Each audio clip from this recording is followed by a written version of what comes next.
Pemirsa, kita memasuki kabar nang penambayan.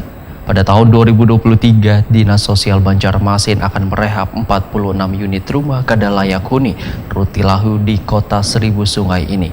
Penanganan rehab rumah kada layak huni nang merata tersebar di 5 kecamatan di Banjarmasin ini menggunakan dana APBD murni tahun 2023 dengan anggaran sekitar 25 juta rupiah per unitnya. Pada tahun 2023, Dinas Sosial Banjarmasin akan merehab 46 unit rumah kada layak huni atau Rutilahu di Kota Seribu Sungai ini. Penanganan rehab rumah kada layak huni nang merata tersebar di 5 kecamatan di Banjarmasin ini menggunakan dana APBD murni tahun 2023 dengan anggaran sekitar 25 juta rupiah per unitnya. Demikian dipedahkan Kepala Bidang Linjam Sos Wan PK Perlindungan Jaminan Sosial Wan Penanganan Kemiskinan Dinas Sosial Banjarmasin Amrullah Wetakuni Prima TV Baisukan Kamis 26 Januari 2023. Menurut Amrullah, Dinas Sosial Banjarmasin mengajukan rehab Rutilahu 127 unit, namun untuk sementara yang bisa dianggarkan hanya 46 unit.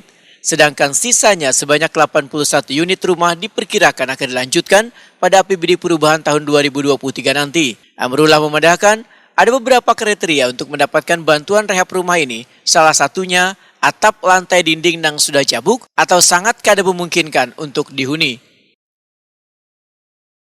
44 yang di murni, kemudian 30 yang di APT. Dan untuk tahun 2023 kami sebenarnya mengusul rumah itu 127. Tapi yang dapat kami anggarkan cuma 46. Jadi ada 81 rumah yang tidak bisa dilaksanakan tahun 2023 ini yang di murni. Nah, untuk syarat-syaratnya yang pertama itu terdaftar dalam DKS, tidak berada di jalur hijau atau di bantaran sungai, kemudian harus memiliki sertifikat, kemudian melengkapi ada pengantar dari kelurahan, karena yang jelas agar setiap usulan Rutilahu itu ada dilengkapi oleh surat pengantar kelurahan, jadi lurah harus tahu itu. Kemudian melampirkan rencana anggaran biaya, di mana untuk rencana anggaran biaya tahun 2023 ini naik dari tahun sebelumnya 24 juta rupiah, tahun 2023 ini 25 juta rupiah. Satu rumah.